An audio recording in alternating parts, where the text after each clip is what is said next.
I see that we have a quorum, and I thank you for your attendance after the votes.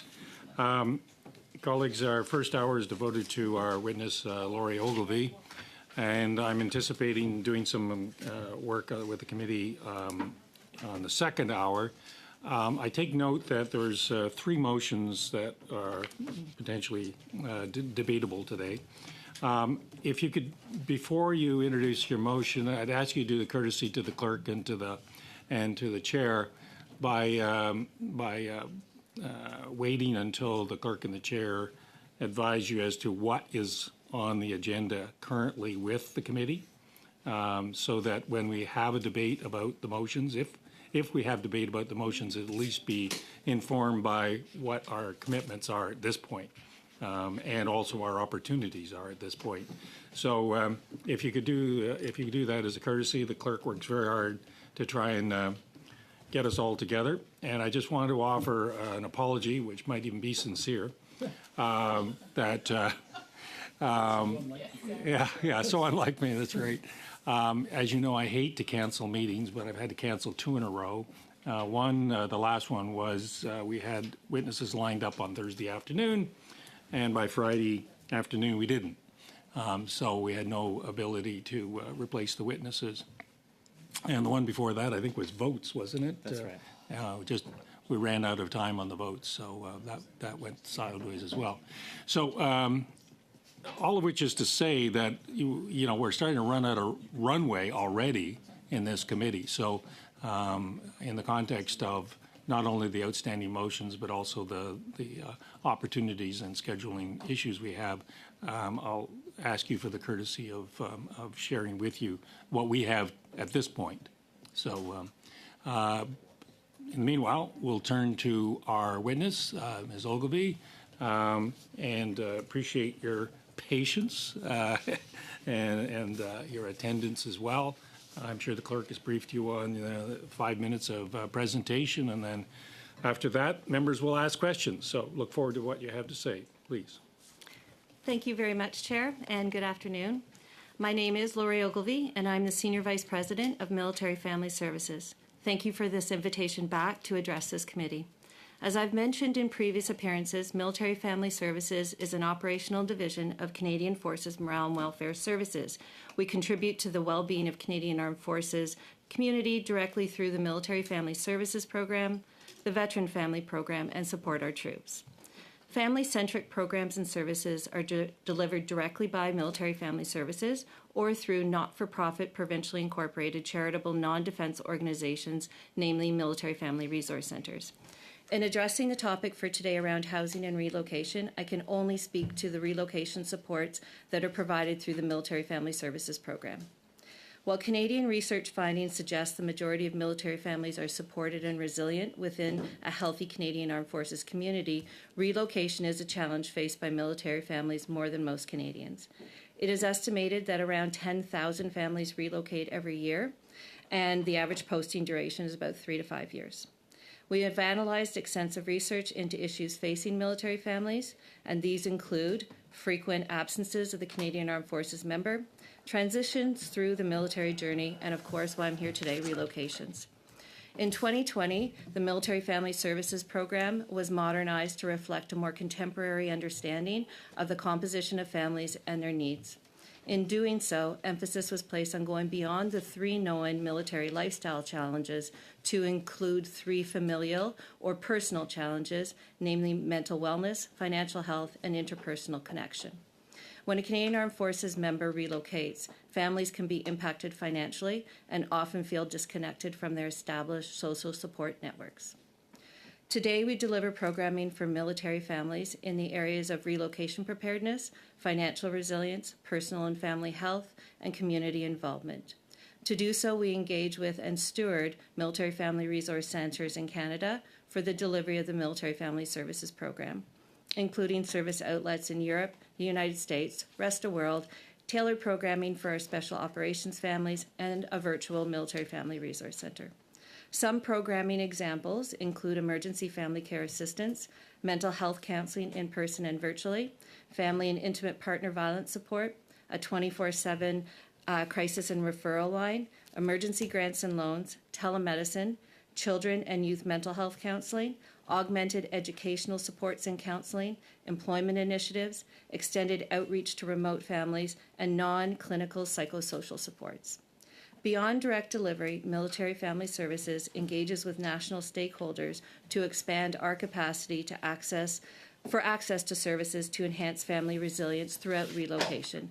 These include a spousal employment network, virtual career fairs, and the recently released Career Coach Plus, healthcare provided virtually through Maple Telemedicine, a relocation family guide, which is a consolidation of an information package to prepare families for relocation, the Military Family Doctor Network through Calian, a dedicated crisis text service with Kids Help Phone, and Support Our Troops summer camp and scholarship programs.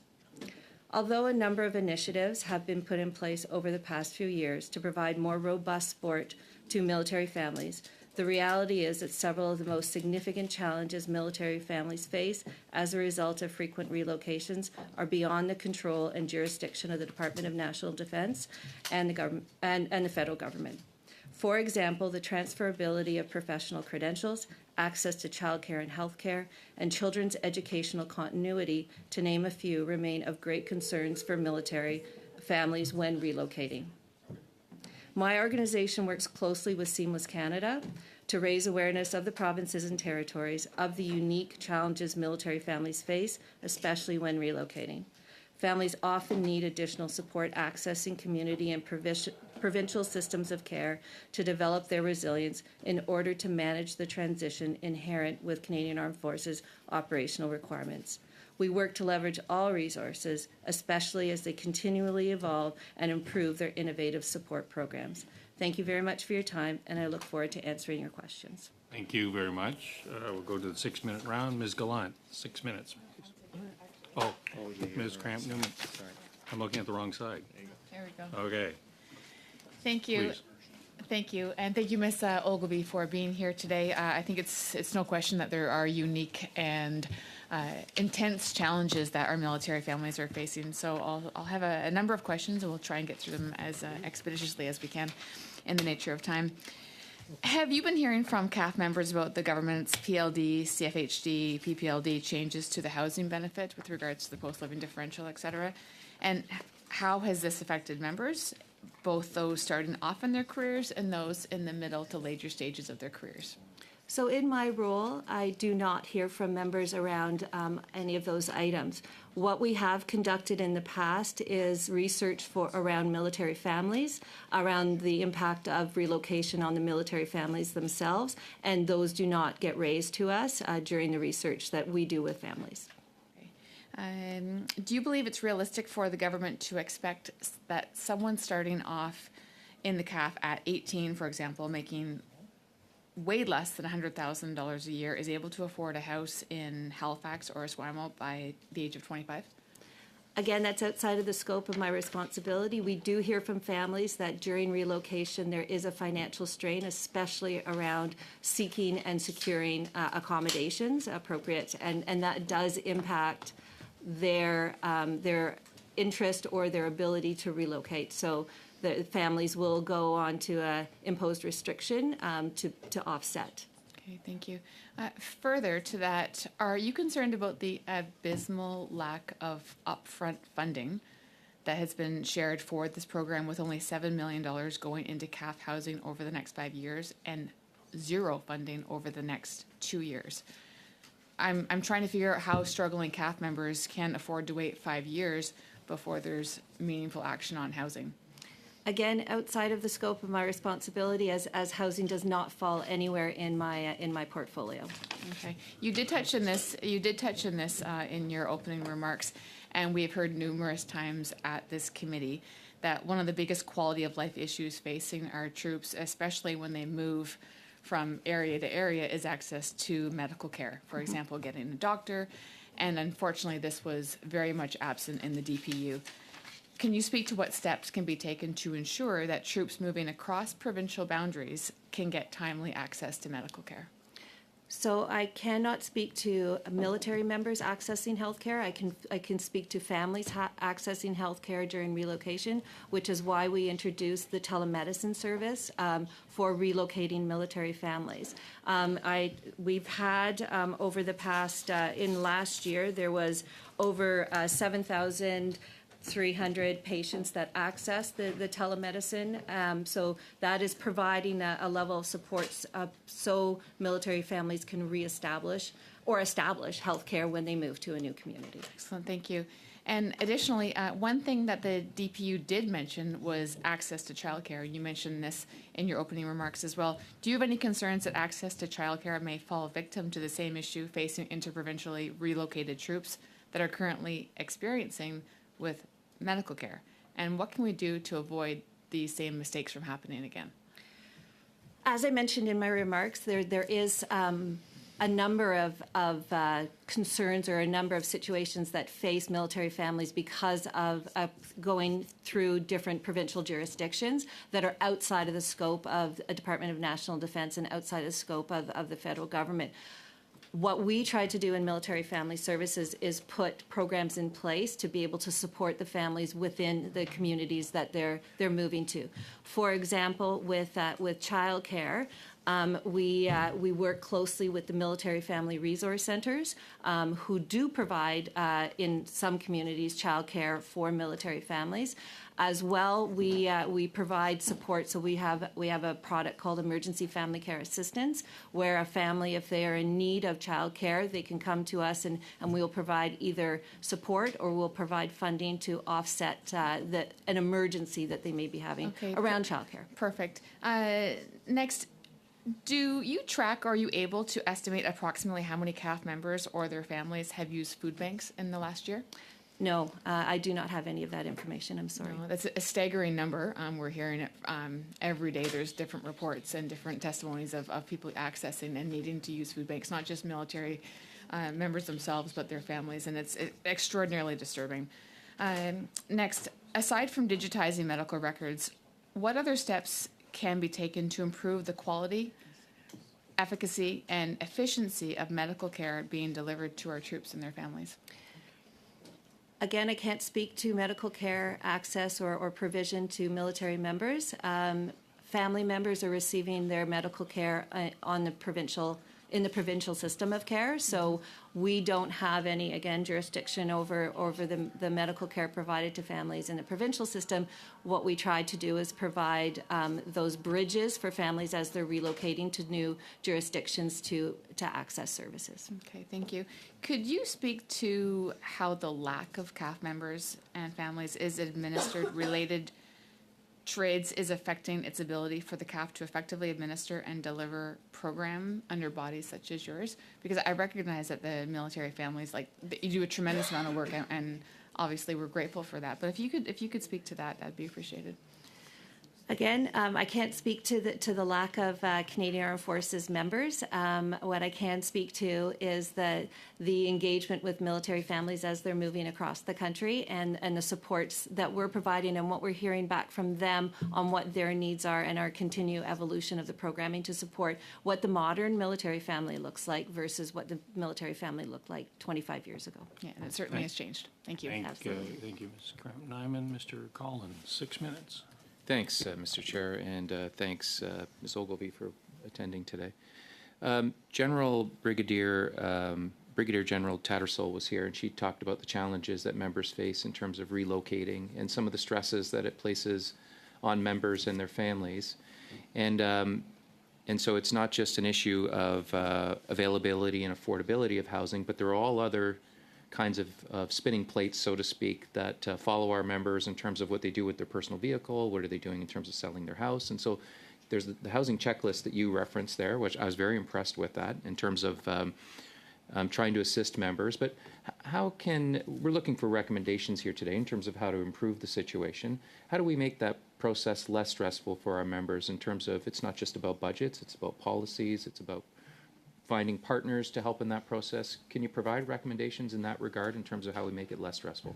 Absolutely. So 2 years ago, we introduced a family relocation guide. And so in that guide is a very comprehensive compilation of all the steps that family members can take during relocation, even to the point of when you're moving or if you're a pet or whatever it happens to be. So what we worked with military families that have experienced relocation, and we went through what were your stress points, what would you have preferred to have in when you were relocating. So we continually, that's a living document. It continually evolves as policies change or as more services come available. Great. You mentioned childcare services. It's a challenge for everyone across the country. It's one of the reasons why we implemented a program for $10 a day daycare. And you mentioned and you highlighted the fact that it's not a government service. It's one that's provided by the nonprofit and for-profit sector, but largely administered through the provincial governments. And so kind of at an arm's length situation for us from a government perspective. Can I ask in terms of the importance of getting to that point where we build where the provincial government builds capacity in that sector, and there are no wait lists, and there's the ability to walk into a door in whatever region that you happen to be in the country, and to be assured that when you need that service, it's there for you? Absolutely. So that is the work we're doing with Seamless Canada. So meet twice a year with Seamless Canada, and there's 3 main topics. One is employment, one is education, and under education is access to childcare. And so we have been meeting frequently with them on the topic of childcare and around how provinces and territories can work with the Canadian Armed Forces to better access, to increase more access for military families, especially when they're newly relocating to a community. Thanks for that. Something I'm dealing with at another committee is dealing with the provincial government. Some are more committed to that plan than others. Can I ask what the wait list is, the average wait list for members in terms of trying to secure, and I know it'd be different in different parts of the country, but you know, you do have a housing wait list, and we know the numbers there from previous testimony. Do you have any information to share in terms of how long families would wait to secure a childcare spot? I do. Unfortunately, I don't have it with me right now, so I'm happy to provide it after. We have just concluded basically, it's called a community profile. So we've gone to every community where Canadian Armed Forces are larger groups of Canadian Armed Forces members and their families are located, and we've assessed what the actual usage is, what the intent is, or what the delta is, and then what is not only available through the military family resource centers, but was also is available through the community. That's great.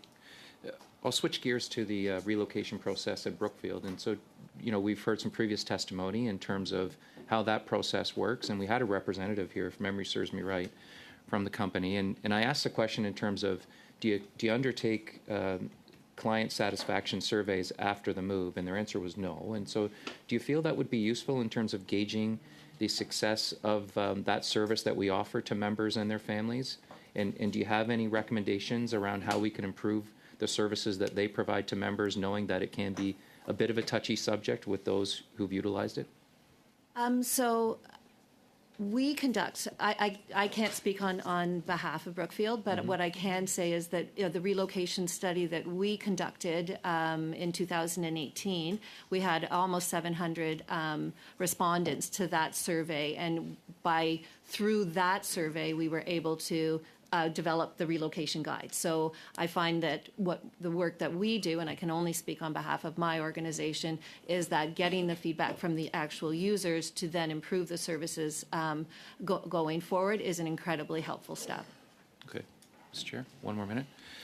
Well, can I ask about recommendations then for Brookfield? If they're back in front of us on another study, is there something that we should be pressing them on in terms of improving their service? I mean, we are purchasing those services. They're a private entity. They're not part of the government. And so can I ask you for recommendations in that regard? I'd feel uncomfortable providing recommendations on behalf of another service provider. Okay. Sorry. Last question, I guess, would be the supports that are provided by others outside of the government in terms of our members. It's a broad network. You mentioned Support Our Troops as a for instance. Are there others that that provide assistance, and can you talk about their value in terms of assisting members? Absolutely. So we work very, very closely with True Patriot Love, and the provision of the supports that they provide through their avenues. I also oversee Support Our Troops. So we try to connect with as many organizations that we possibly can to be able to expand the network of support for military families, military and veteran families. Thanks, Ms. Ogilvie. Madame Nomdine, 6 minutes, s'il vous plaît. Merci beaucoup. Thank you very much, Madam Ogilvie, for your attendance here. I understand that it's not really up to you whether a military service member needs to move or be relocated or not, but what does it mean for you if there were to be a drop in the number or the frequencies of these moves? To what extent would it give you a bit of breathing room? To what extent would it mean it would have a positive effect on you in terms of the services required when CAF members have to be relocated? I understood, and if I missed something, please let me know. I'm going to reference back to the relocation study that we did with military families, and what military families told us during that relocation survey was that the longer time that they are in a particular community, the more they can establish those networks of care that are required, and the more that they can build equity in products. So I can't speak on behalf of the Canadian Forces. I can't speak on behalf of the duration of postings or the frequency of postings, but what I can say is what military families have told us, and again, this is one study, but what military families have told us is that the longer you can be in a community, the better, because it's about establishing. So I can give one example, if that's okay, and that's around access to childcare. So that has the length of time on a wait list. Quite often, families will get to a community, put their name on the wait list for childcare access, and actually leave the community before they've been provided access. Merci. Thank you. Can you tell me whether your organization or the Resource Center has, the CFMWS has looked at the rates of unemployment of spouses, access to medical doctors, how many members of the family have access to a doctor or not? To what extent has the service provided or compiled that data? So we collect the data. So the way that we work with the Military Family Resource Centers is we ask for, we've put in place metrics for them to provide information back. So they feed that back to us. We do it in a variety of different ways. So we also conduct community needs assessments. So understanding what the community needs are. We conduct with the MFRCs, we ask for them to provide us where their biggest issue places are so that we can adjust funding based on what their particular needs are. So, for example, in some communities, access to funding to support medical travel to a particular, if it's a very far distance from where the family is located, then we'll provide it to that community, whereas other communities, if that's not an issue, then that funding won't be provided for there. So it's a matter of really looking at the unique characteristics of each community and then adjusting how we're providing the support to each community. Merci beaucoup. J'aimerais vous Thank you very much. I understand that it's difficult to access doctors or childcare, but sometimes accessing a school in a family's mother tongue is also an issue. I'd like to hear about what's going on outside of Quebec. Do you get any complaints? Perhaps even complaints that might have been launched with the Ombudsman or that you're aware of. For Francophone children, parents outside of Quebec say it's just so difficult to find a French language school. Let's just send the kids to English school. Is that something you hear? And do you have any stats on that? So absolutely, it's what we hear. So about a year and a half ago, we stood up an education cell within Military Family Services, and so that education cell, we have guidance counselors who provide navigation support for families as they're transitioning from community to community, and so especially for children where it's finding access to schooling in their primary language. We also provide tutoring support for military children, especially around language training. And then we have access to second language training through our Military Family Services program as well. So that's through For the Love of English, Love of French, and Rosetta Stone. So families have access. But what we're finding most is that it's been Francophone families who are moving to predominantly Anglophone communities and vice versa. Our guidance counselors will provide the navigational support to the families so that they can find the schools that best suit with what their needs are. J'ai peu de temps pour ma prochaine. I don't have much time for my next question, but I'll try. You were referring to some of the limits that are set in. But in my region, the amount that is given to CAF members has reduced. Is this something that you're hearing as well? Does that mean more pressure on these families who also have mortgages to pay? Does that mean that they end up finding housing that's not well adapted to their needs? Is that something you've heard in terms of those amounts that have lessened? No, in my role. I don't hear that. But what I do hear is around the impact on the financial impact on the military families themselves. But that's a very layered. Conversation, because it has to do more so with cost of housing and then it's spousal employment. So it truly is about the family member giving up employment as they're moving across the country, which is why we introduced the Military Family Spousal Network a few years ago to be able to help spouses be able to have a bit more of a continuity of employment to offset what those financial impacts are. Merci, Madame Normandine. 6 minutes. Ms. Matson. Thank you, Mr. Chair. So this study was started, reopened after we heard quite a lot of disturbing things coming out of Halifax. Current CAF members experiencing homelessness. Of course, this has moved us all, and we're very concerned. My bloc colleague and I, we wrote a joint letter to the minister expressing those concerns from MFRC's area in the CAF. Have you heard much about members experiencing homelessness or housing precarity in that regard, specifically around Halifax? So I did check with all of the MFRCs, and none of the MFRCs that are reporting back to me have heard about any families that are, and when I say permanently homeless, quite often the homelessness is during a relocation or a posting, and families are choosing to live in a trailer for a couple of months waiting for their house to become available. Those are the only ones that we're hearing about.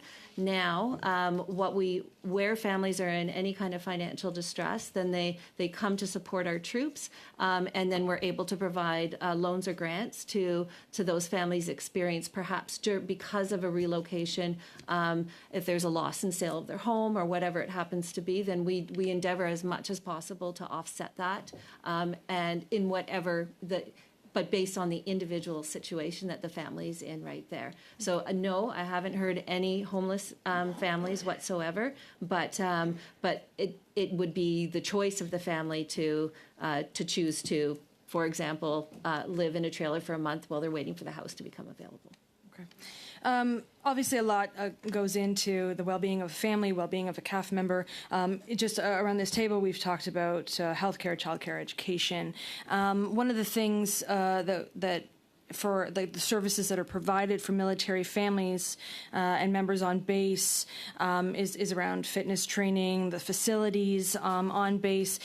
Can you tell us about the importance of those fitness trainers on base, training our troops, ensuring that they're mission ready, training of special forces, and them staying in good health is part of that overall benefit? That, again, is outside of what the scope of my responsibility is. My focus is really on supporting military and veteran families, so I don't have any kind of line of sight into to the fitness instructors. I know they're part of our organization, but I don't have any oversight responsibility, so I really can't comment on that right now. Okay.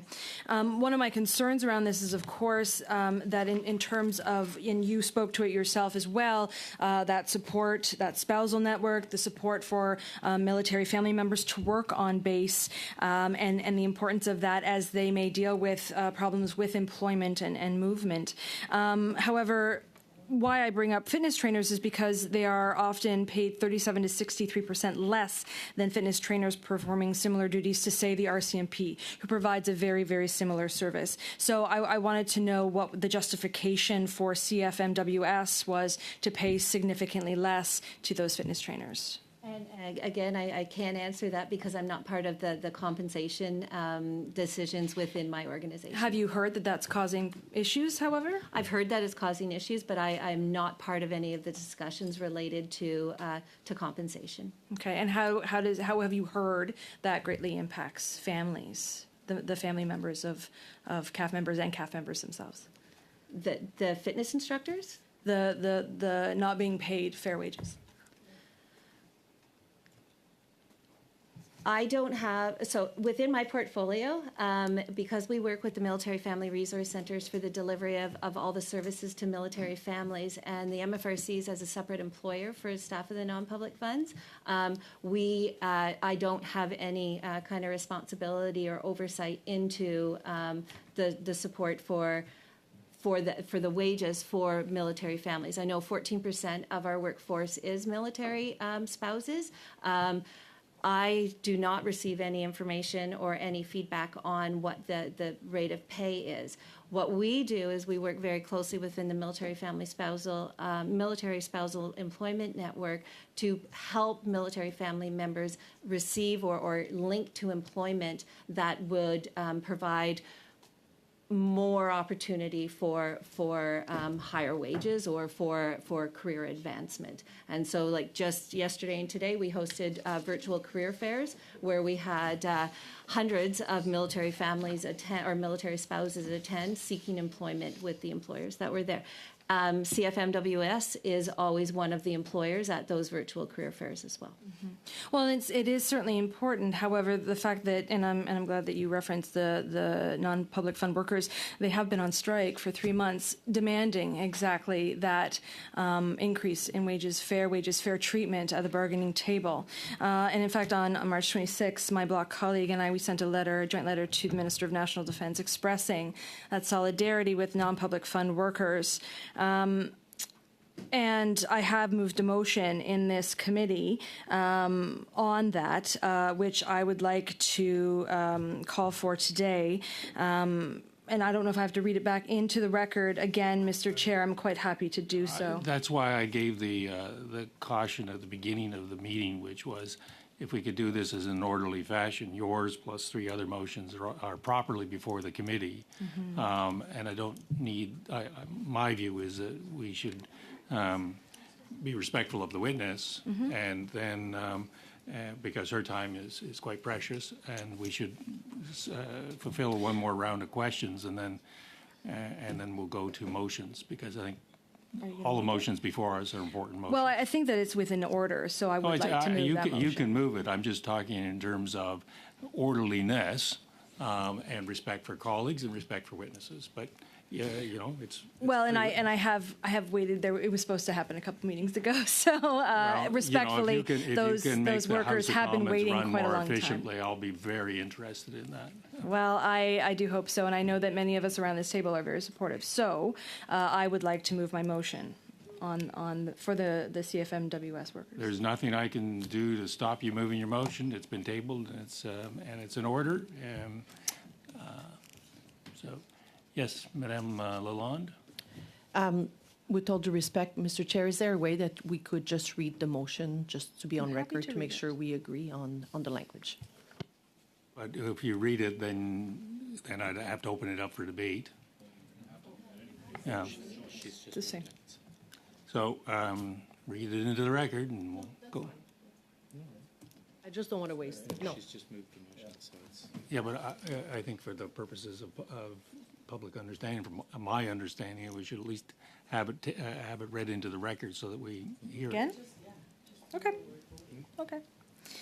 That Given that 40% of Canadian Forces Morale and Welfare Services workers are members of the military family, given that the treatment of military families is a matter of national security, given that the CFMWS workers in Kingston, Petawawa, Ottawa, Valcartier, Montreal, Saint Jean, and Bagotville passed a 94% strike action mandate for fair wages, an equitable pay scale, and good security jobs, given that these workers have been on strike since January 15th and the employer has refused to return to the negotiation table with a fair offer, and given that CFMWS has chosen to invest in replacement labor, private security officers, and third-party negotiation consultants instead of providing a fair offer, the committee expressed its solidarity with the UNDE's non-public funds workers on strike and call on the employer to bargain in good faith. I saw Mr. Kelly's hand first. Thank you, Mr. Chair. May I? Yep. I've got a slight amendment that I'd like to make, and I believe staff have. Okay, we do have copies we can circulate. So I'd move an amendment to read as follows. So the motion will read that given that, and then I would insert the words civilian military workers are a critical force multiplier that supports our brave men and women in uniform. So I would insert those words. 40% of the Canadian Forces Morale and Welfare Services, CFMWS workers, are members of the military family. I won't read the rest of it, but then at the end, I have another insertion.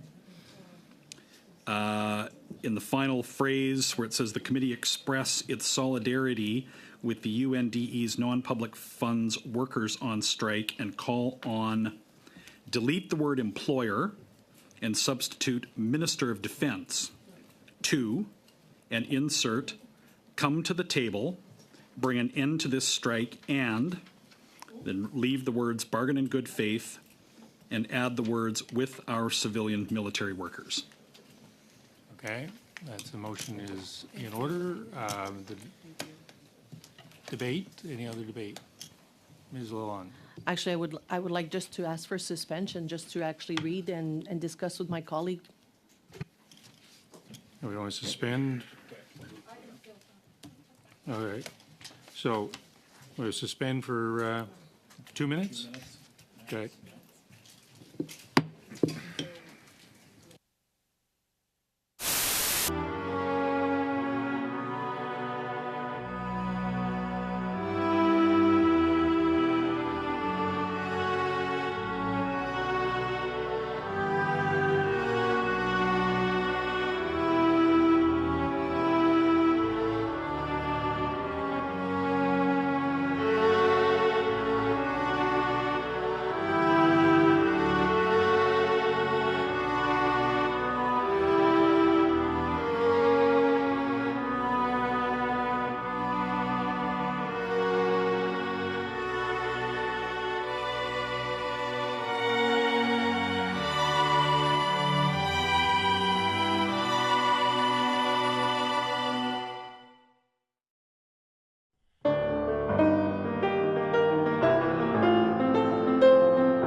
there. I don't like to see witnesses abused. So, Madame Lambropoulos, I have you as our first speaker. Well, it wasn't going to be on the amendment, so. All right, okay. Any debate? Any further debate? Ms. Masson? So I have a couple of concerns here. I'm fine with the First Amendment, like the first part of the amendment. My concern with the second part of and call on and taking out the employer, the non-public fund workers are in a bit of an interesting situation where the employer isn't necessarily directly the minister, but the minister does direct the employer. So if there's a way to reword that so that it's within order to say, all right, committee express solidarity with UND on strike and call on the Minister of National Defense to instruct the employer to bring an end to the strike, then that would be more appropriate, because ultimately it involves the minister, and it continues to involve, as it should, because there's a responsibility there, but it's directing, as also the minister should, on the employer, who is that direct negotiator. Okay. So that's an amendment on the amendment. Why don't we just vote down the amendment? Okay. Ms. Lalonde, are you wanting to speak? Okay.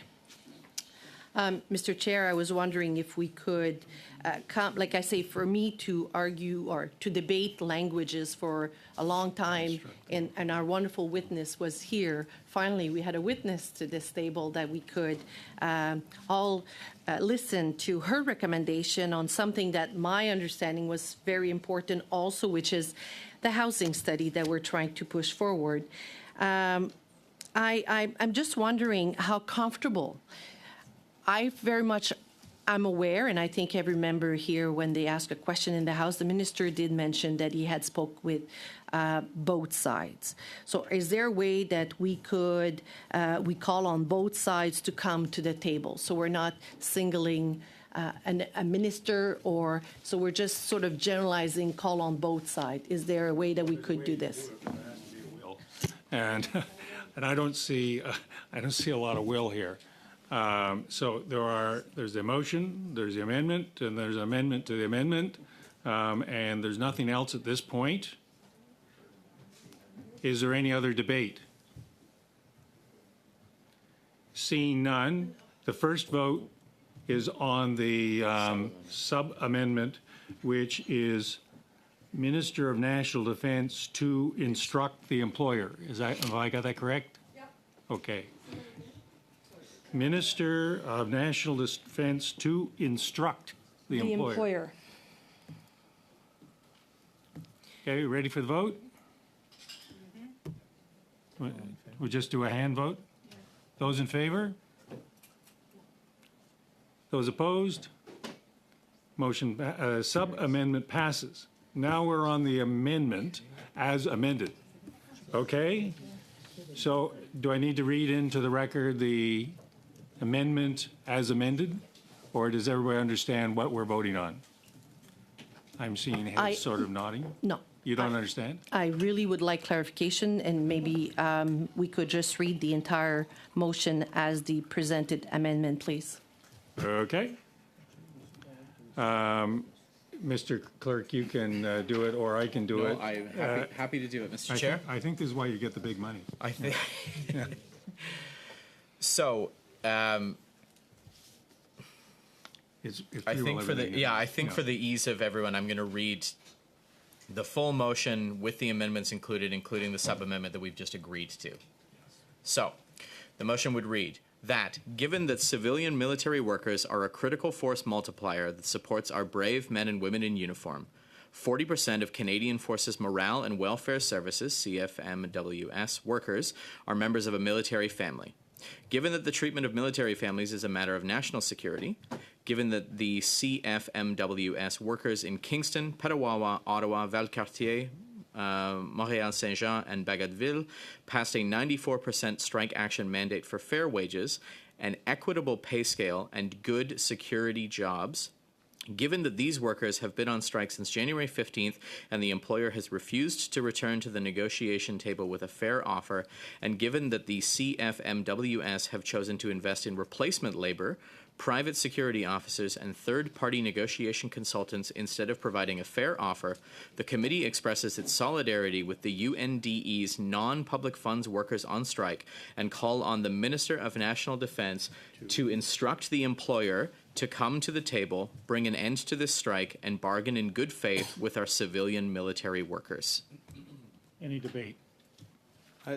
Just Mr. Fisher. so, what about asking the Minister of National Defence to come to the table and encourage fair bargaining? I don't think that we want a situation where the minister says, solve this. No. No. All right, Ms. Matheson?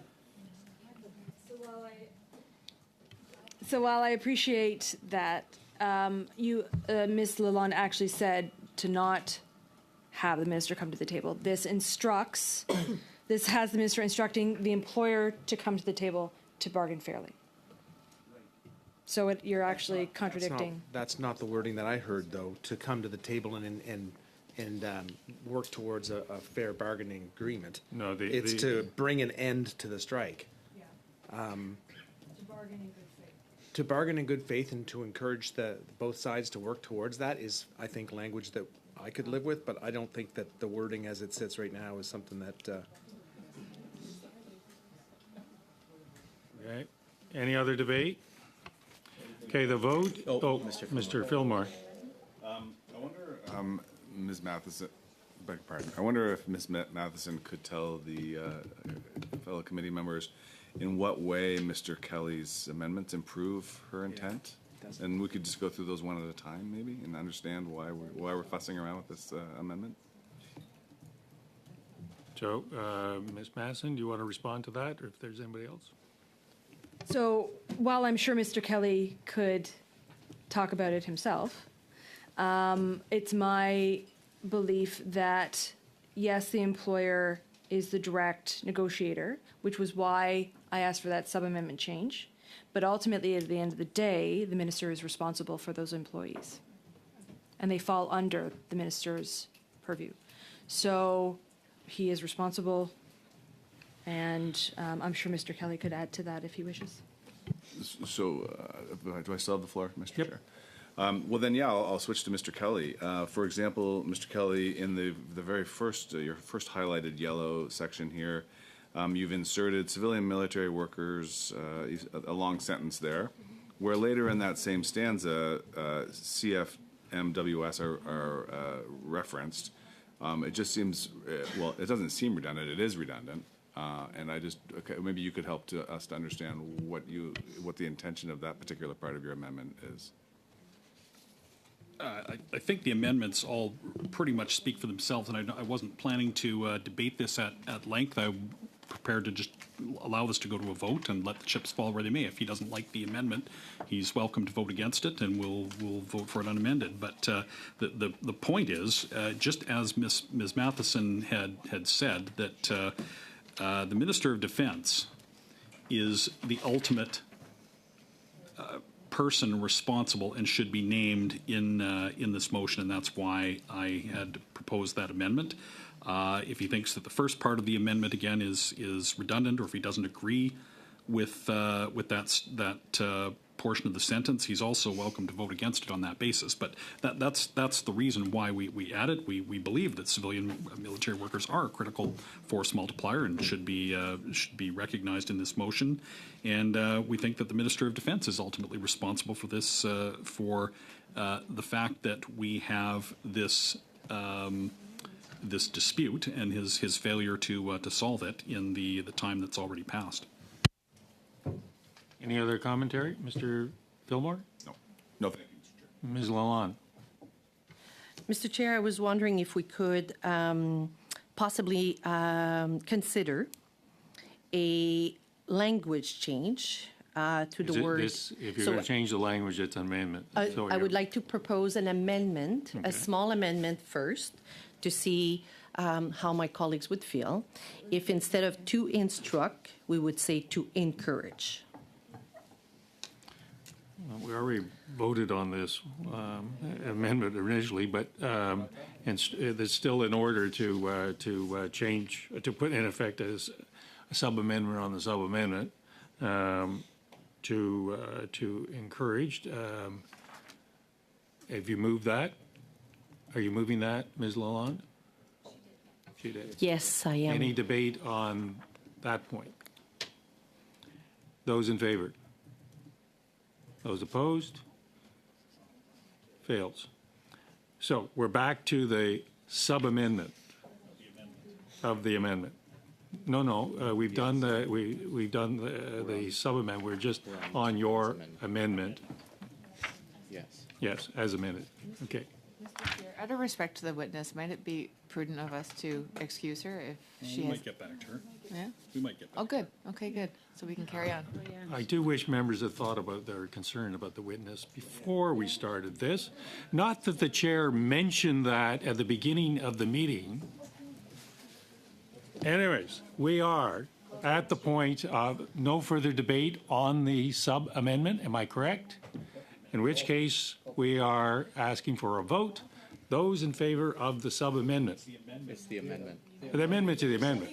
No. No. Yeah. The amended motion. All those in favor, yes. The motion is that the sub-amendment amended the amendment, yes. so now we're just on the amendment as amended. Oh, amendment as amendment. Yep. Well, hang on. No. Not quite. Yes. Motion as amended. No, hang on. It's the amendment The amendment as amended by the sub-amendment. But the sub-amendment passed. Correct. But that didn't mean that the amendment passed. That's correct. So the vote is So- on the amendment. That's my point. Okay, we're talking about the same thing. Okay. Okay. Well, I'll let the clerk call the vote, other than, not necessarily call the vote. We can still do a hand vote. No, You want a recorded vote? No, I just would like to know, once we vote on this particular amendment, we would be voting on the amendment that has been amended. Can we bring new amendment? You can bring amendments all day. Perfect. Yeah. Perfect. We will do that. Thank you. Yeah, that's great. Yeah. So there, I don't see any. I don't see anything on the floor. I'm calling for the vote on the sub-amendment. No, the The amendment. amendment as of the. amended. The amendment of the motion. Yes. Those in favor. Ms. LaRouche. Yes. Okay. Those opposed. Okay. So the amendment of the motion passes. Now, the chair's got straightened out. Now the motion itself. Ms. Lalonde. So I would like to bring an amendment, Mr. Speaker. And my rationale, again, goes back to say that, I had the pleasure of actually meeting with individuals from my community who are impacted by the strike. I did share with them that I would raise that concerns, and I felt quite confident as we had talked about it on the proposed motion of Mrs. Matterson. I thought it was genuine. I thought it was, serving what we're trying to do, which is having both sides returning to the table.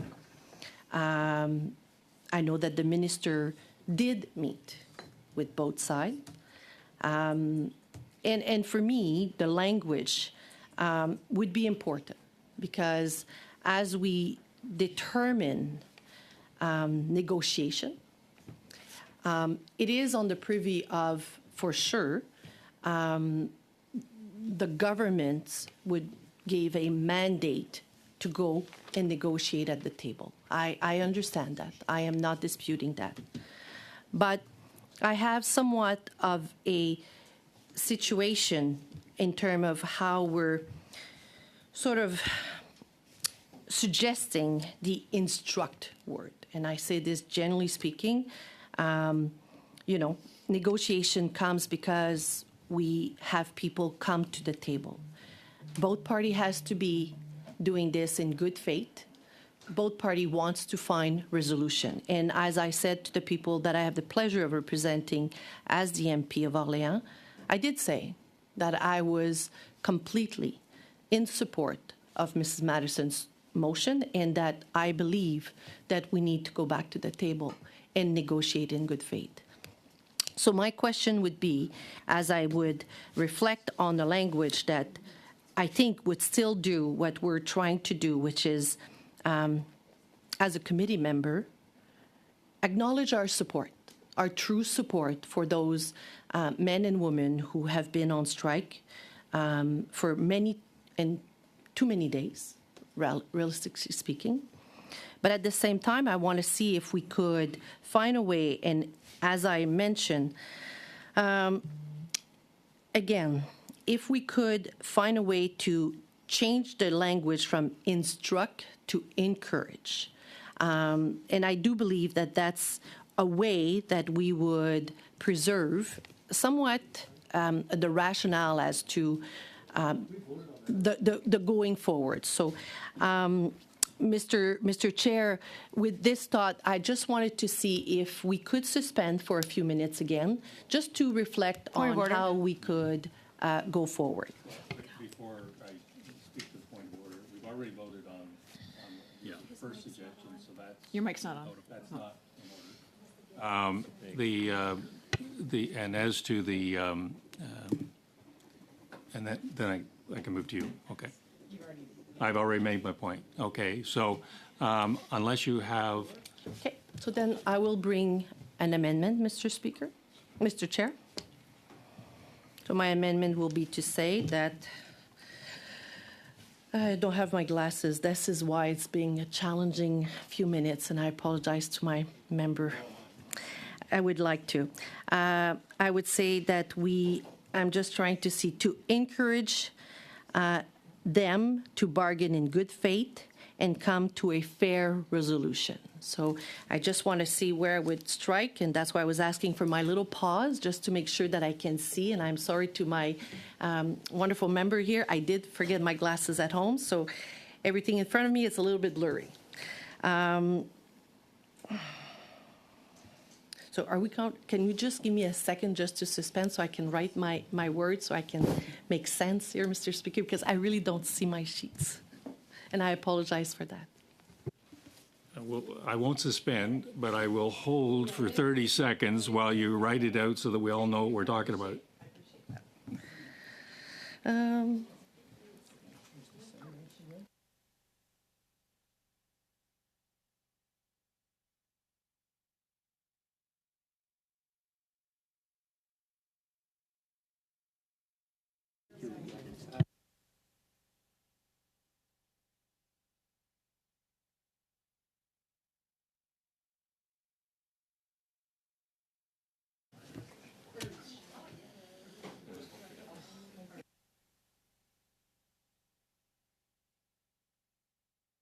Okay. Okay, let's move along here, Ms. Lalonde. Okay. Yes. We're trying to find. Okay, so, and we would say, and to urge them to bargain in good faith and come to a fair resolution. And that would, as we go, non-public workers on strike, and we would replace urge them to bargain in good faith, which is in the wording of Ms. Madison, and come to a fair resolution, which is, I think, what we all aiming to do. Oh, come to a fair resolution. Okay. The question is always, is that substantially different than the one that's just been voted on? My view is that it is, because you're not just changing a word, you're changing an entire phrasing, a couple of phrasings actually. So that is what's now before the committee. And so is there any debate on that? Ms. Madsen? Point of order. Yes. I would like it read back because it wasn't It was a little disjointed as we went through it. If the clerk could please read the Legitimate the point. sentence. Yeah. Yep. So my understanding, and please correct me if I'm wrong about this, Ms. Lalonde, is that in the last sentence, I'll start with the third line in English, solidarity with the UNDE's non-public fund workers on strike, and to urge them to bargain in good faith and come to a fair resolution.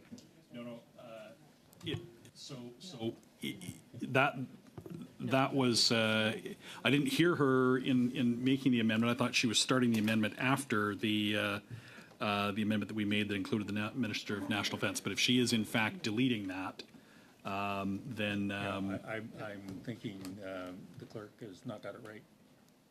I don't think you were defeating are you deleting the phrasing of the Minister of National Defense? So where is this going then? It's after. After the Minister of after National Minister of Defense. instruct. Yeah, the Minister Okay. of National instruct to So- instruct. So, okay, so it would be, so then it, Instead of them, you would say the employer. Right? Call on the Minister of National Defense to urge the employer. Is that what? Yeah. Is that where that goes? I think Instead it of would be, instruct. yeah. That's what So my- then maybe that'll be, yeah. Yeah. Okay, so let's go at that again. I would Point say of order. point of order. If I'm, go ahead. I'm not confident that this an additional amendment is in order because we've already voted on this amendment. No, we haven't. Urge versus No, instruct. It has to be, if, the ruling I made as chair was that there is substantially different than the previous vote on the same phrasing. She started the same phrase. So she's got more, I should say, phrasing in the amendment, and therefore it is in order. Okay, well, let's make sure that we all know what we're talking about first. Okay, so for the purposes of clarification, I'm going to ask Ms. Lalonde to do it again so that the clerk and the ever so humble chair understand what we're talking about. Oh, my God. Yes, yes, yes. Give me a quick lot to second. be I just humble want to about. make sure that okay. So we would say, and just indeed, and call on the Minister of National Defense to urge the employer to bargain in good faith and come to a fair resolution. Okay, are we clear on that? I think so.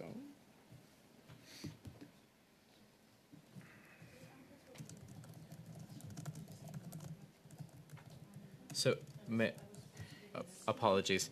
I have a question from Madame Lalonde. So you're replacing everything then that comes after Minister of National Defense with what you've read. Is that correct? You're deleting to Yes. come to the table, bring it into the strike and bargain in good faith with our civilian military workers with to urge the employer to bargain in good faith and come to a fair resolution. Point. To bargain in good faith, and yes, yeah. And, You're right, clerk. yeah, I think, Okay. and come to a fair resolution, yes. Yes. Okay, we all seem to know what we're talking about here. We're all on the same page.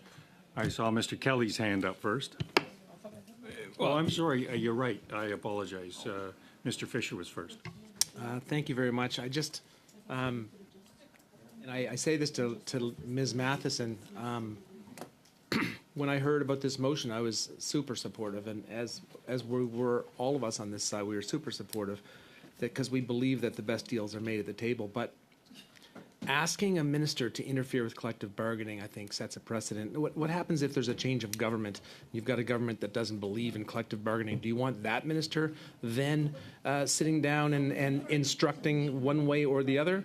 I think that this could potentially be dangerous, and it sets a precedent. I went from being super supportive of your motion and the importance of what you were trying to accomplish to having great concern with the amended and sub-amended motion, to the point where I'm not even certain that I can vote for the entire motion now. And that would be really sad, because I support exactly what you're trying to do.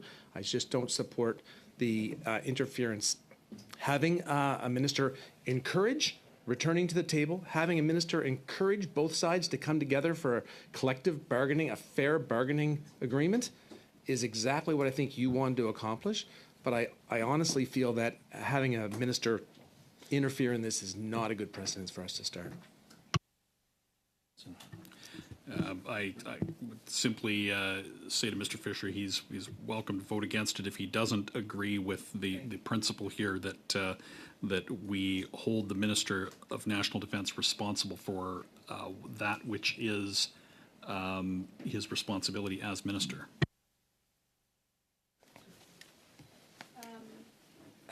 Exactly to the point, ministers do instruct the employer within the public service, and there are many things that they can do as part of the negotiations, no matter what it is.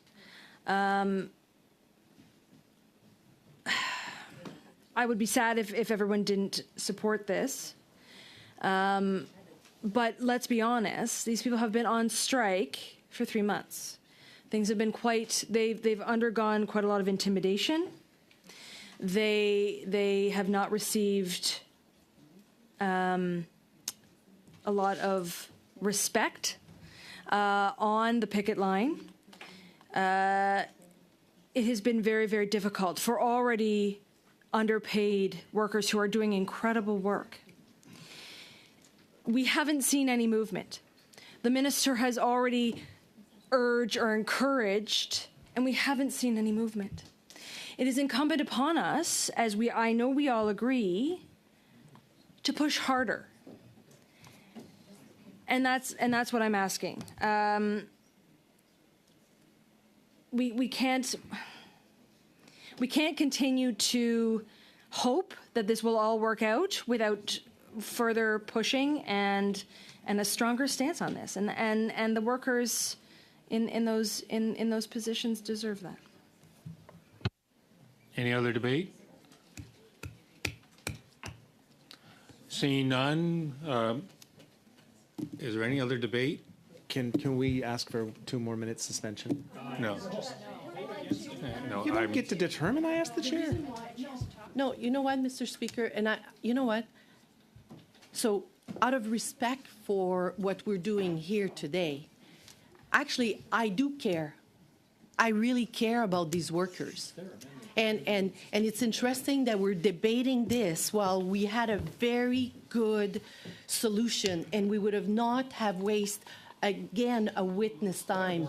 And it's interesting for me, can we just suspend for a couple of minutes so we could find language to agree on this motion? Point of Thank order. you. I think somebody's got a repetitive lisp here. I will recognize your point of order. Well, thank you, Mr. Chair. My concern about the rules of order, their observance, is whether or not you even gave Madame Lalonde the floor. I didn't see any indication of that. I asked whether there was any further debate. That wasn't debate. She wasn't debating the motion. She was asking for a suspension.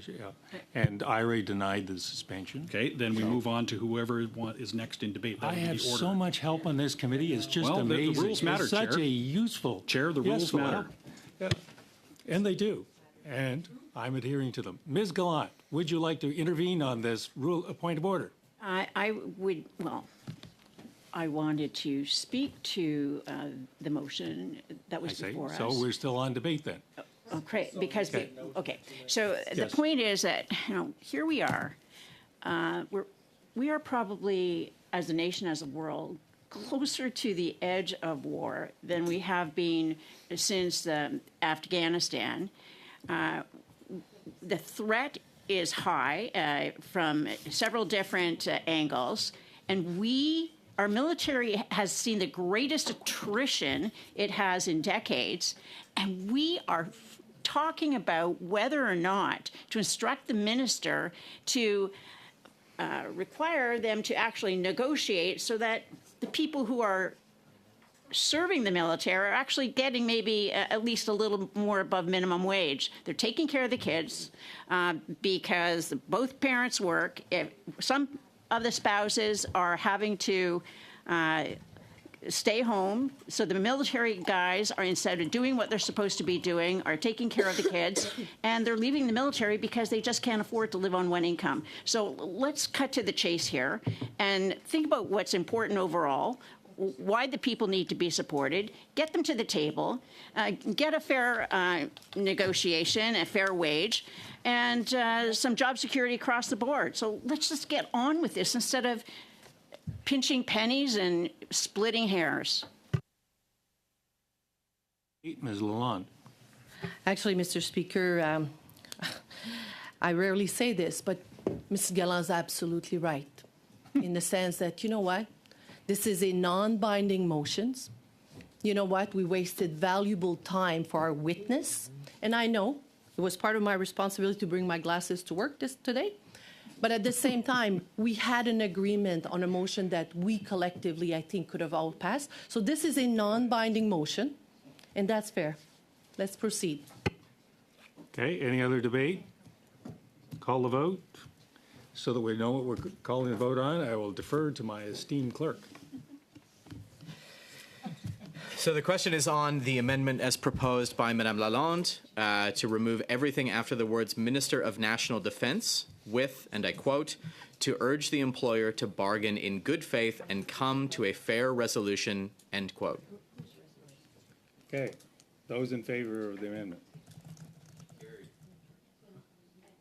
Okay, carried? No, you asked who's in favor. Yeah. I saw one hand up. I don't know if Well, I thought, in some respects, I was assuming this is a unanimous vote. No, Hold the vote. we're voting on her sub-amendment, and I oppose her sub-amendment. So if we, or sorry, her amendment. Sorry, I am confused. I apologize. So Yes. show of hands. Show of hands? On the Are we good with amendment. that? Ayes.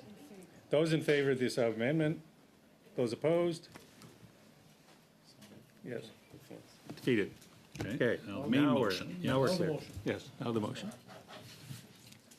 Call them out. Okay. So Go ahead. those in favor? Great. All right. Any opposed? All right. We've got we've got 45 minutes left, as I count it. Do we want to complete? We want to complete a second round of questions? And I think where we left off was Ms. Masson finished her 6 minutes, and now we're on to the 5-minute round. And so Ms. Gallant, 5 minutes. Yes, so to the witness, Mr. Chair, is being almost 100. We're going on 100 days of this strike with these different bases. How is it affecting military readiness? So I cannot answer that question. It's outside of my area of responsibility. What I can say is that all the supports to military families have stayed completely intact because the military family resource centers, which are not employed, which the employees are not staff of the non-public funds. So there has been absolutely no impact to services to military families. Okay, so I went to the military family services, and they were already full to the brim with a waiting list of people long before this group went on strike. So there is a shortage of daycare, a shortage of many other things. What has this strike cost CFMWS thus far, including flying the managers across the country to fill in the cannexes, that sort of thing? How much cost thus far? Outside of my area of responsibility, I actually have no idea. Okay, so we've got the 5 or 6 different locals that are being negotiated right now. How many other sets of locals have to be negotiated after this one? So again, outside my area of responsibility, I'm not part of our HR department, and I absolutely have no idea. So is there more than one? I have no idea. You have no idea whether or not this is the only handful of I don't, because locals that, whether, okay. All right. Many of your employees are married to military personnel, so they get posted from base to base as well. So it's my understanding that when they get posted, it's not like they have a job at another base. They start applying for when when a job becomes available, but they get no standing whatsoever. So it's like, they'll work their way up, maybe get above a minimum wage over 7 or 8 years, then their spouse gets transferred, and they got to start all over at the bottom again at minimum wage. Why isn't there something put blanket wide so that there's some protections so that they know that they've got a job or the possibility of a job, or they're not going to lose their income because they don't have a job when the spouse is posted? So that's exactly why we introduced the Military Spousal Employment Network, to allow for families, military family members, to access employment in advance of a posting. So going to virtual career fairs, going with a career coach, all right, all of those. Okay, the government's decided to hike the rent on our troops and increase the carbon tax by 20%, 23%, all in the same month. Have our military families expressed concern with how they're going to afford these increased costs? Specific to those two, I don't have any awareness. However, I do know that military families do support our troops when they are in financial distress. We are also working within CFMWS on financial literacy and financial counseling for military families to help them support themselves as they're moving through the military journey. So then when the spouses who are employed by your organization are posted looking for work, it makes a difference as to whether or not that family can even stay in the military if they don't have both incomes. So this is impacting the force strength, which is diminishing by the day. We're losing more soldiers than we're recruiting. And here we are in a very critical situation worldwide where we need our troops in force.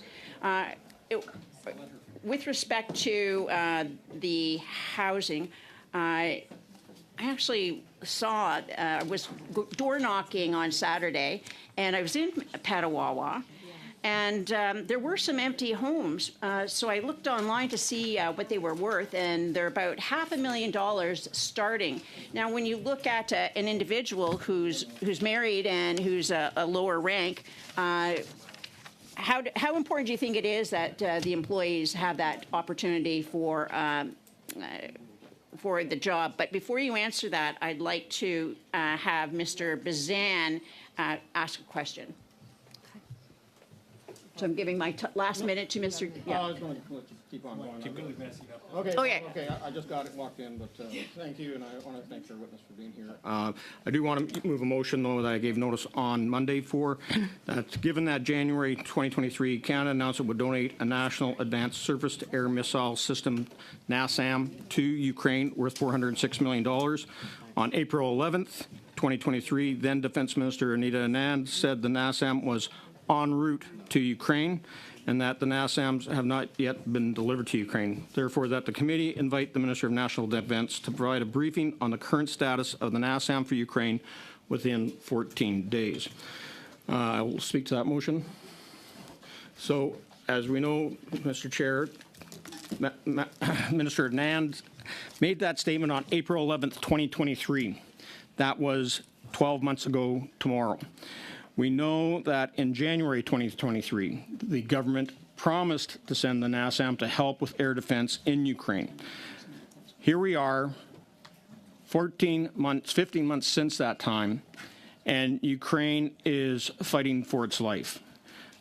It's reported today that Russian MiG fighters and Sukhoi bombers are flying unimpeded over the conflict area and bombing cities like Kharkiv.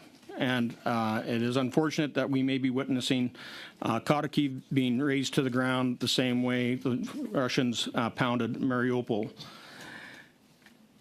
This is unconscionable, what the Russians are doing, but it is also an embarrassment for Canada to have promised to provide the defensive weapons that Ukraine needs and have not delivered. So I think that we need to have the minister come before us here to explain why the NASAM hasn't been delivered, where the $406 million has gone, and why the production of it, as far as we know and from what we can tell in open source media, is that it's not even getting built. So if we're going to stand with Ukraine, if we're going to ensure their safety and security, if we're going to honor the promises that we make and stand by those promises, then for the love of God, we have to find out why the NASAM hasn't been delivered. Ukraine is begging for support and help. We suggested back in January by our leader, Pierre Polyev, that we have 83,000 CRV-7 rockets collecting dust in Dundurn, Saskatchewan at the CFB base there. Those rockets were requested by Ukraine. And why they haven't been sent yet is beyond me. Those will also help push back the Russian barbarians who are flowing over the borders and occupying and killing Ukrainians and occupying Ukrainian territory. So I believe that all members want to see Ukraine succeed. All members want to see Ukraine save their citizens and push back these Russian invaders. And they can't do that with just empty promises. So is it en route or not? So I just ask, Mr. Chair, that we pass this motion, ask the minister to come before committee, give us an update of where we're at with the NASAM delivery, which should be a game changer for Ukraine so that they can protect their skies from things like drones, the Iranian-made kamikaze Syed drones. They can protect their airspace from hyper cruise missiles and other ballistic missiles that are coming across from Ukraine. And, of course, the Russian fighters and bombers that are now freely flying into their space. Never mind the proliferation of drones that are being used in this as well. And so everything we can do to help Ukraine win this war is not just about the empty promises. It's about being timely. It's about being sincere. It's about being a dependable partner. Thank you. Thank you, Mr. Rosanna. I'll recognize Mr. Collins and then Ms. Gallant and then Ms. Lambropoulos after I repeat what I said at the beginning of the meeting. It would have been helpful, out of respect for the witnesses and respect for the clerk that does a lot of work to try and put these meetings together, that we went about it in an orderly fashion. However, the committee has chosen to ignore that injunction. So may I, first of all, let the witness go? Let her go. We fine with that? I apologize for the abuse of your time, and I just want to say, colleagues, it's a heck of a lot of work on the part of the clerk to put these meetings together, and we are having difficulties because the witnesses, the potential witnesses, have noticed. So if you want this committee to function in the future, you'll proceed in an orderly fashion. With that, Mr. Collins. Mr. Collins. Mr. Chair? I recognize Mr. Collins. Thanks, Mr. Chair. Yeah. Mr. Chair, that I apologize to the witness. I certainly take what you say into consideration in terms of, I mean, you referenced it at the beginning of the meeting, so I apologize that we're in the situation we're in now, but we are because the motion's been put. So that last speech was a little hard to listen to because when it comes to commitment to Ukraine, it was unanimous. It was unanimous up until about a year ago. And then, of course, we've seen the party opposite abandon Ukraine. You'll know, Mr. Chair, there was a meeting in Toronto from Ukrainian community. Some of the members opposite were in that meeting where the community talked about the lack of support that they're receiving from the official opposition. Members from the Ukrainian diaspora talked about being used as political pawns, as a wedge issue here in Parliament. And I had to sit through, the leader of the opposition came to Hamilton as part of his Make Canada Great Again tour. And he talked about this, he referenced all the support that the government provided and focused on this one issue saying we haven't delivered. I have the list of everything in front of me in terms of what has been committed and what's been delivered. And on almost every single issue on this page that I have on the government's website, which is very current if you want to access it at any point in time today, from artillery to field equipment, clothing, infrastructure, individual meal packs, maritime, tanks, the list goes on. Almost every single thing that we've put through our consecutive budgets over the last 2 or 3 years since 2 years since this conflict has started, we've delivered on. And so, yes, we do have this outstanding issue. But I think it flies in the face of the narrative that was, that the picture that was just trying to, that the member opposite tried to create here, that the government is not committed. If there is a party in Parliament that is not committed to Ukraine, and of all the days to bring it up, when we've received word today that the free trade agreement that they voted against was approved today, it's just, it's without shame. Like, it's, I couldn't believe the leader of the opposition showed up in Hamilton to speak to the Ukrainian community after he's let them down. That extends to other communities, not just in Hamilton, but around the country. The Polish community, very concerned about what happens next and the lack of support that we're seeing from the official opposition. It is also in addition to the nonsense that we see south of the border in terms of what the Republicans are doing, which is exactly what our friends across the table here are doing as well. And they're trying to wait this out. They're hoping Trump does their dirty work and that they won't be forced to continue to oppose assistance to Ukraine. So it's hard to listen to that in this setting. It's hard to listen to it in Parliament when they talk about their support, when in fact we know it's quite the opposite with the votes, and it's all on public record. And so that's the beauty of the system that we have here. And the Ukrainian community is onto them.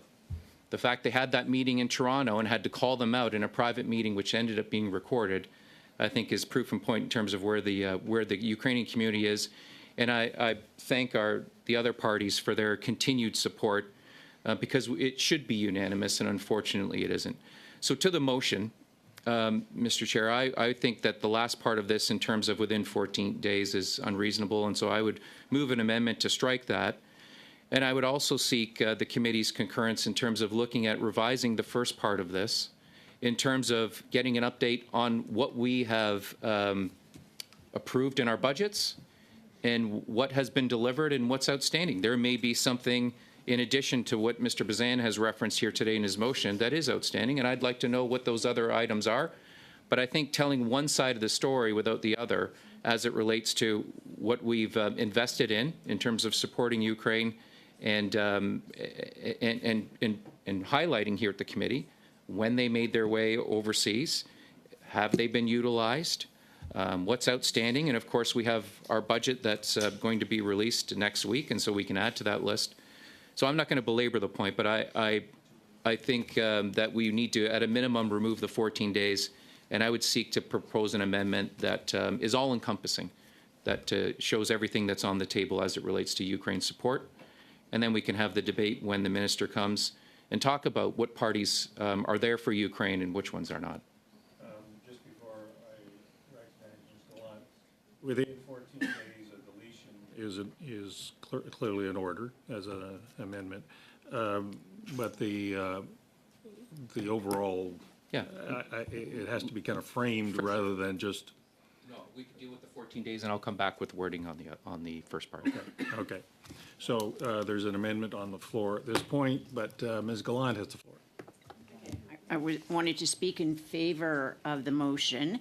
About 2.5 weeks ago, I was able to receive briefings together with colleagues from the NATO Parliamentary Assembly. The meeting was in the Baltics. And at that time, we were advised that the observations of troop movements and other actions taken by Putin in Russia indicate that they are planning for a full-scale invasion past Ukraine into parts of Europe.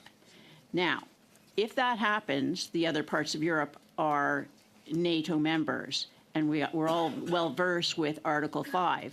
An attack on one is considered an attack on us all. The point being, if we can get this material, these NASAMS and all the other things that we've promised but may not have gotten to Ukraine, into their hands, they can fend them off in Ukraine. If Greater Europe becomes involved, that means our sons and daughters are going to be asked to go and fight. So it's far better to keep the battle area constrained as to where it is right now and give them what they need. And that's why I'm in favor of Mr. Bazan's motion. Madame Lambropoulos. She's speaking on the motion of the amendment. She's speaking on debate.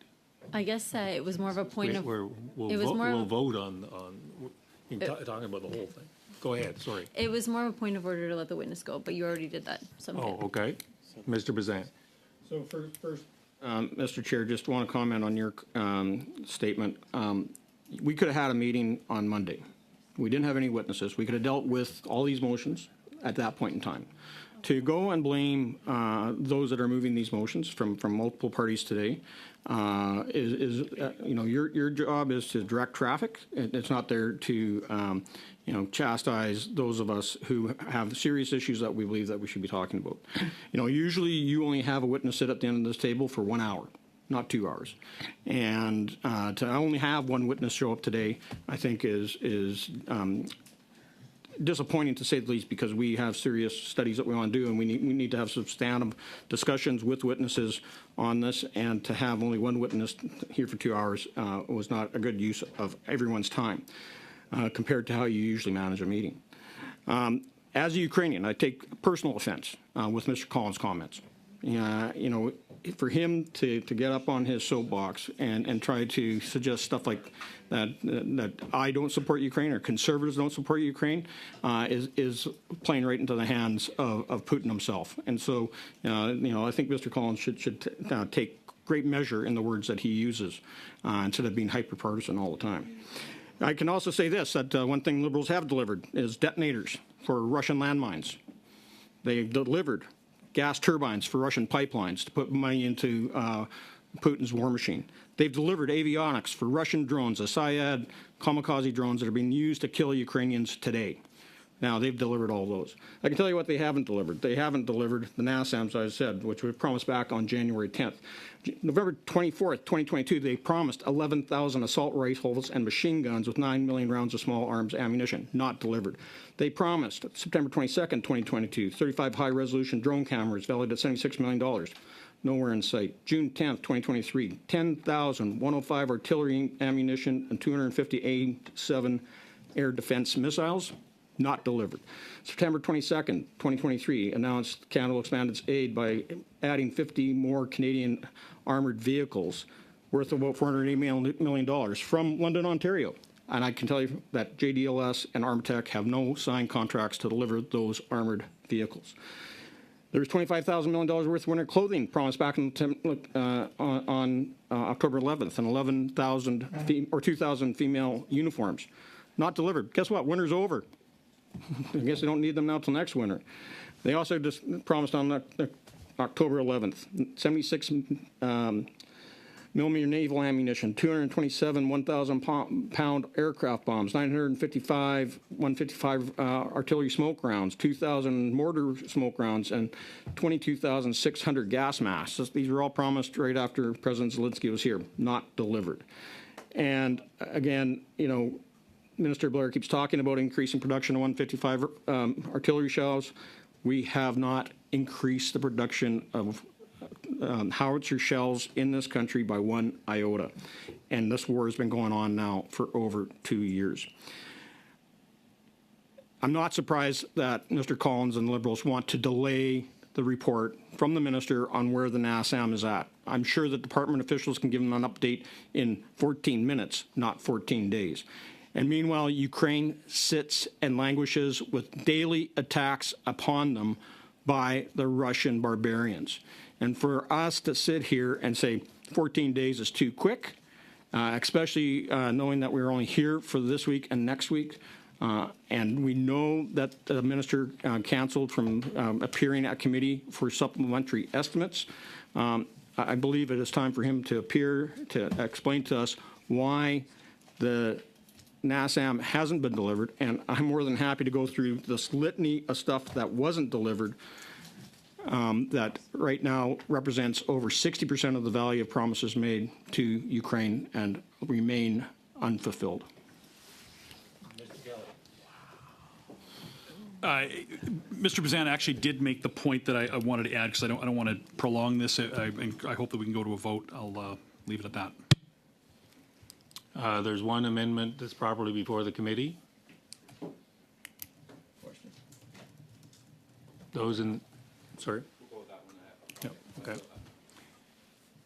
Those in favor of the amendment as proposed? It's to strike the 14 days. 14 days. You want to record a division? Okay, All right. Mr. Clerk? Mr. Fisher. Support the. Mr. Fillmore. In favor. Madame Lambropoulos. In favor. Mr. Collins. In favor. Ms. Vandenbeld. In favor. Mr. Bazan. Opposed. Ms. Crab-Diamond. Opposed. Mr. Kelly. Oppose.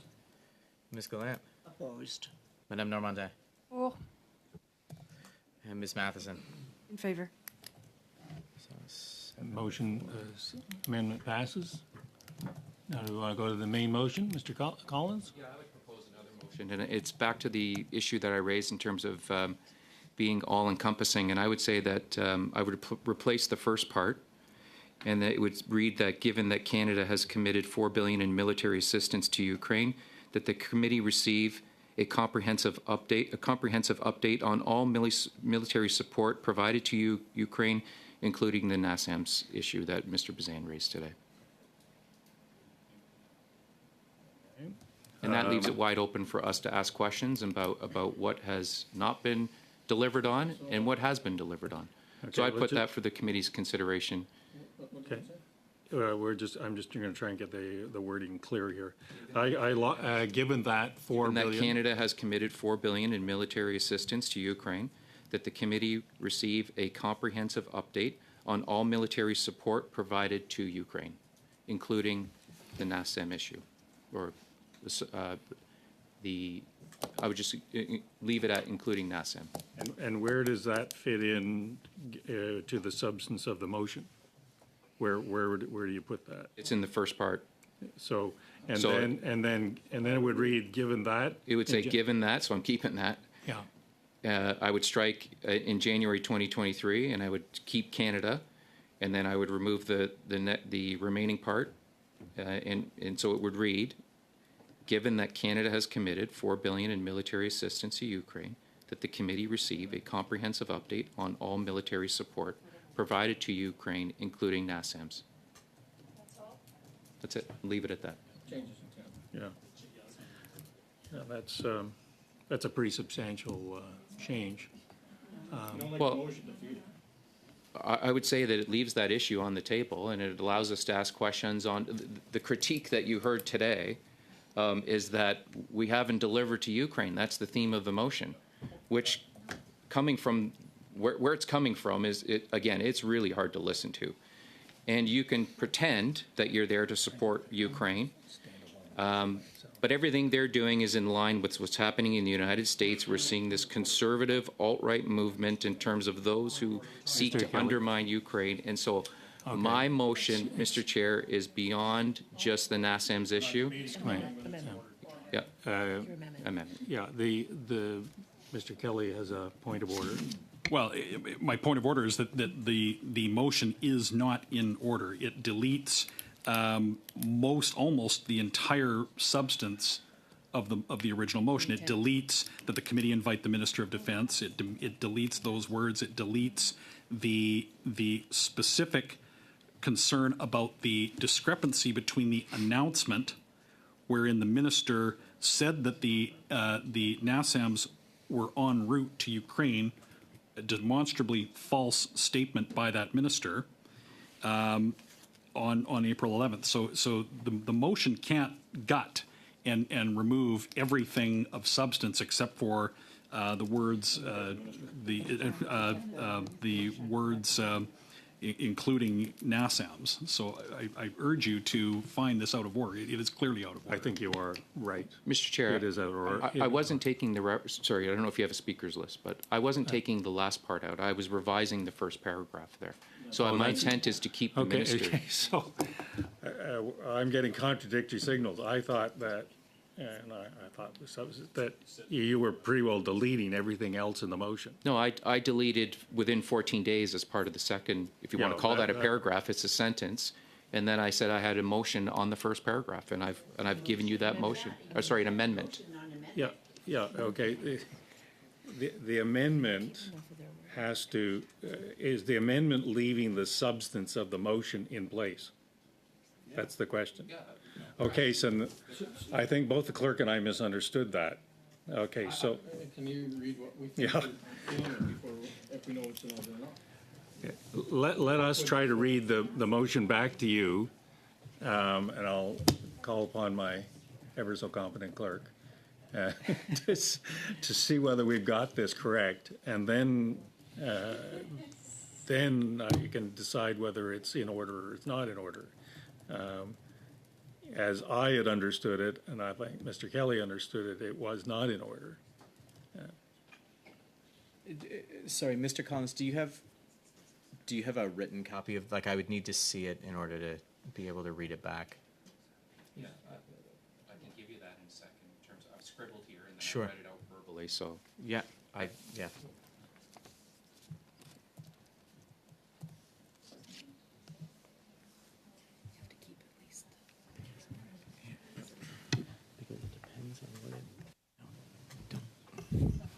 No, thanks.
I'm sorry, folks. The clerk and the chair are having a minor disagreement here, so we're going to suspend.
Few minutes left, and this proposal of Mr. Collins does create difficulties for the chair and the clerk. The given part, given that Canada has committed $4 billion, et cetera, that part is probably in order in that it's not part of the substantive motion. So it could live with the given that is in Mr. Bazan's motion. So the issue then is the committee, that Mr. Collins says, the committee invite the Minister of National Defence to provide a briefing on the current status of all military support.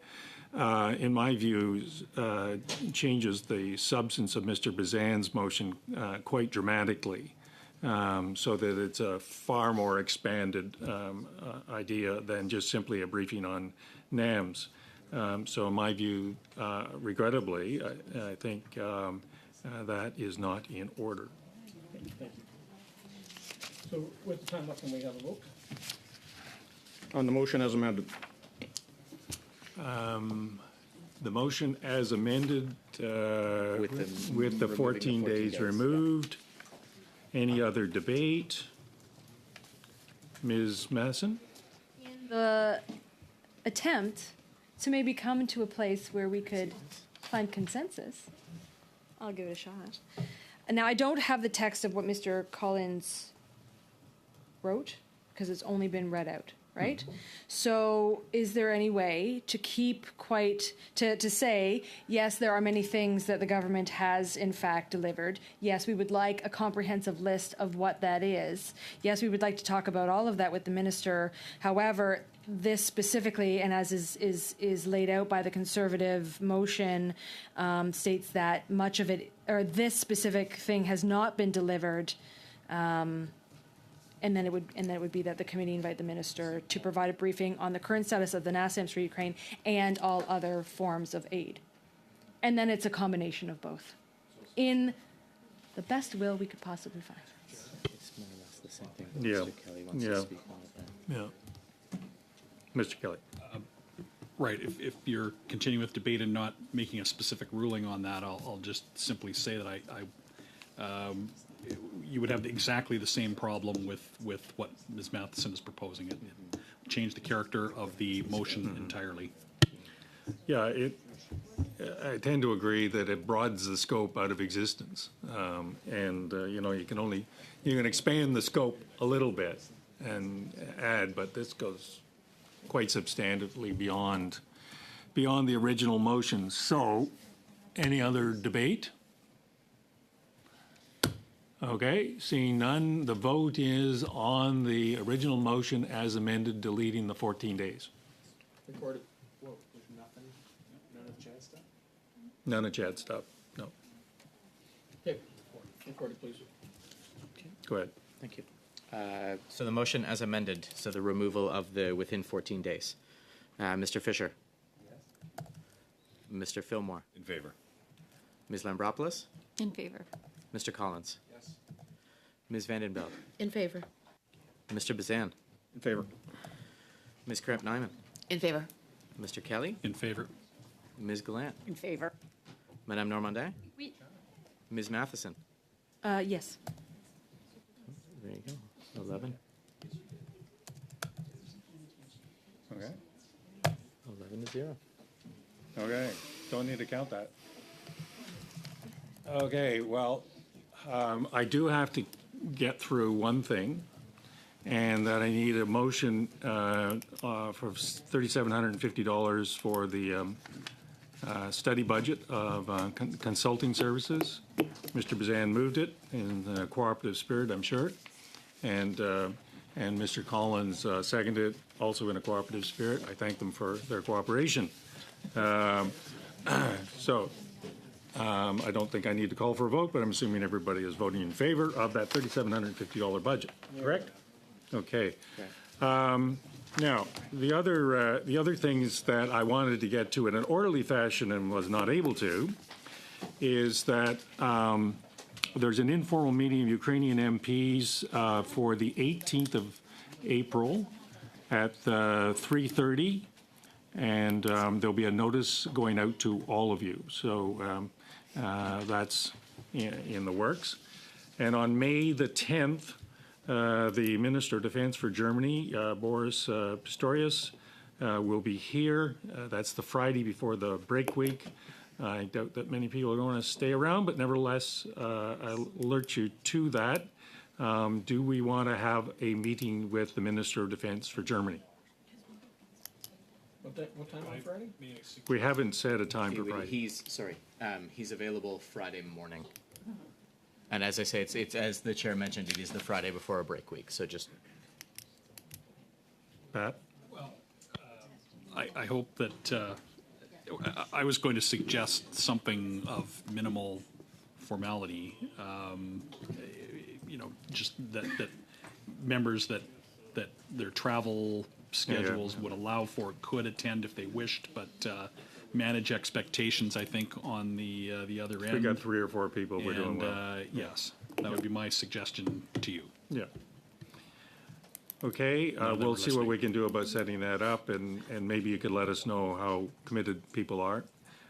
Thirdly, the Latvian delegation, there will be a Latvian delegation here on Wednesday, May 29th.